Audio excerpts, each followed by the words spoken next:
Gentlemen, welcome to CUBA, Christians United Broadcasting Network. This is your main man Troy here, coming to you live from CUBN live.com.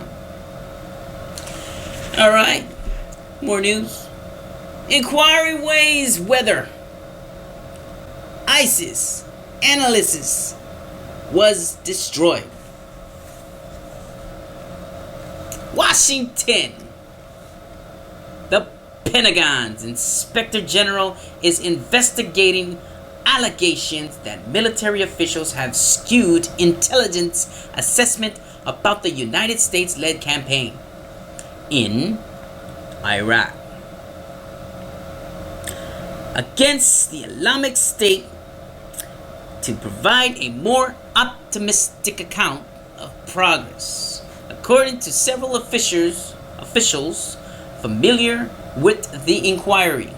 The investigation began after at least one civilian Defense Intelligence Agency analyst told the authorities that he had evidence that the officials of United States Central Command, the military headquarters overseeing the American bombing campaign and other efforts against the Islamic State, were improperly reworking the conclusions of intelligence assessments prepared for policymakers, including President Obama, the government officials said.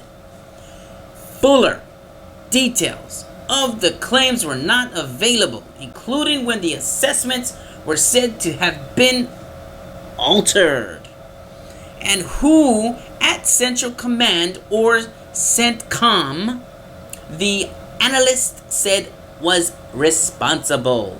The officials, speaking only on the conditions of anonymity about classified materials, said that the recently opened investigation focused on whether military officials had changed the conclusions of draft intelligence assessments during a review process and then passed them on.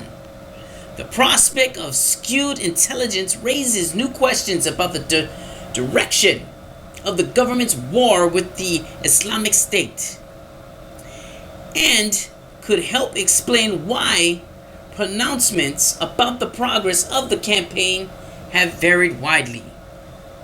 Legitimate differences of opinion are common and encouraged among national security officials, so the Inspector General's investigation is an unusual move and suggests that the allegations go beyond typical intelligence disputes. Government rules state that intelligence assessments must not be distorted by agencies' agendas or policy views.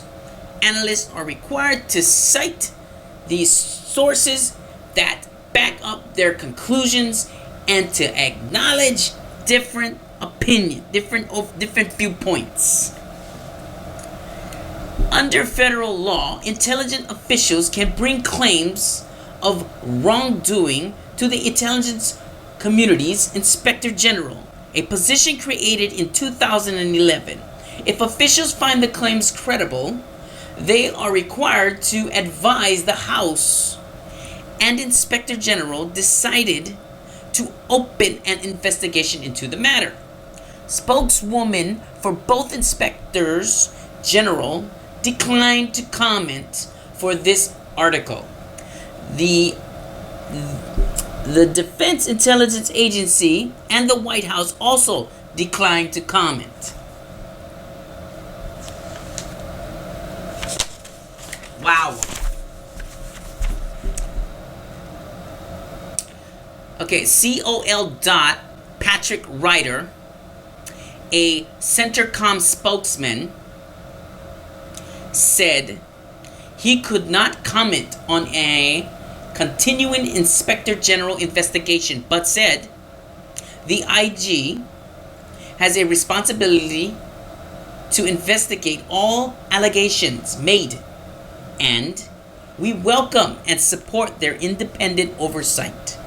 Numerous agencies produce intelligence assessments related to the Iraq War, including the Defense Intelligence Agency, the Central Intelligence Agency, and others. Colonel Ryder said it was customary for them to make suggestions on one another's drafts, but he said each agency had the final say on whether to incorporate those suggestions. Further, the multi-source nature of our assessment process purposely guards against any single report or opening unduly influencing leaders and decision makers, he said. It is not clear how that review process changes the Defense Intelligence Agency analysts are assigned to work at CENTCOM, which has headquarters both in Tampa, Florida, and Quetta, as was the case of at least one of the analysts who have spoken to the Inspector General. In the years since the September 11, 2001 attacks, the Pentagon has relocated more Defense Intelligence Agency analysts from the agency's Washington headquarters to military commands around the globe, so they can work more closely with the generals and admirals in charge of the military campaigns. Mr. Obama last summer authorized a bombing campaign against the Islamic State, and approximately 3,400 American troops are currently in Iraq advising and training Iraq forces. The White House has been reluctant though to recommit large numbers of ground troops to Iraq after announcing an end to the Iraq War in 2009. The bombing campaign over the past year has had some success in allowing Iraq forces to reclaim parts of the country formerly under the group's control, but important cities like Mosul and Ramadi remain under Islamic State control. There has been very little progress in wresting the group's hold over large parts of Syria, where the United States has done limited bombing. Some senior American officials in recent weeks have provided largely positive public assessments about the progress of the military campaign against the Islamic State, a Sunni terrorist organization that began as an offshoot of Al-Qaeda, but has since served ties and claimed governance of huge stretch of land across Iraq and Syria. The group is also called ISIS or ISIL.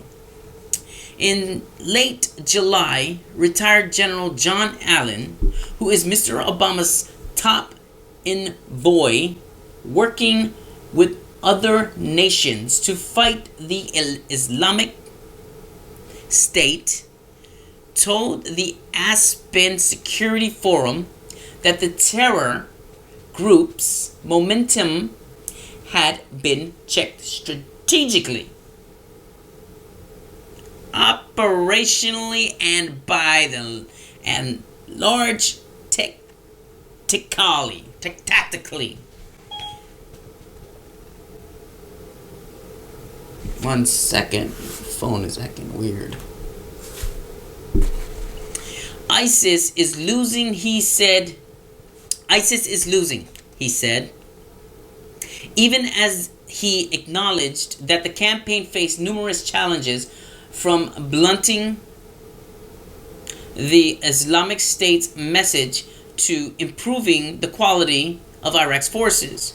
During a news brief last week, Defense Secretary Ashton B. Carter was more measured. He called the war difficult and said it's going to take some time, but he added, "I'm confident that we will success in defeating ISIL and that we have the right strategy." Do they now? But recent intelligence assessments, including some of the Defense Intelligence Agency, paint a sober picture about how little the Islamic State has been weakened. Over the past year, according to officials with access to the classified assessments, they said the documents conclude that the year-long campaign has done little to diminish the ranks of the Islamic State's committed fighters, and that the group over the last year has expanded its reach into North Africa and Central Asia. Critics of the Obama administration's strategy have argued that a bombing campaign alone, without a significant infusion of American ground troops, is unlikely to ever significantly weaken the terror group. But it is not clear whether Defense Intelligence Agency analysts conclude that more American troops would make an appreciable difference. In testimony on Capitol Hill this year, Lieutenant General Vincent R. Stewart, the agency director, said sending ground troops back into Iraq risks transforming the conflict into one between the West and ISIS, which would be the best propaganda victory that we could give. It's both expected and helpful if there are dissenting viewpoints about conflicts in the foreign countries, said Mecca Zinkel, a fellow of the Council of Foreign Relations and author of a forthcoming book, Red Team, that includes an examination of alternative analysts within American intelligence agencies. What is problematic, he said, is when a dissenting opinion is not given to a policymaker. The Defense Intelligence Agency was created in 1961 in part to avoid what Robert McNamara, the Secretary of Defense at the time, called service bias. During the 1950s, the United States grossly overestimated the size of the Soviet missile arsenal, a miscalculation that was foiled in part by the Air Force, which wanted more money for its own missile systems. During the Vietnam War, the Defense Intelligence Agency repeatedly warned that even a sustained military campaign was unlikely to defeat the North Vietnamese forces, but according to the conclusions, were repeatedly overruled by commanders who were certain that the United States was winning, and the victory was just a matter of applying more force. There is a built-in tension for the people who work at DIA between dispassionate analysis and what command wants, said Paul R. Pillar, a retired senior Central Intelligence Agency analyst who years ago accused the Bush administration of destroying the intelligence assessment about Iraq's weapons programs before the beginning of the Iraq War in 2003.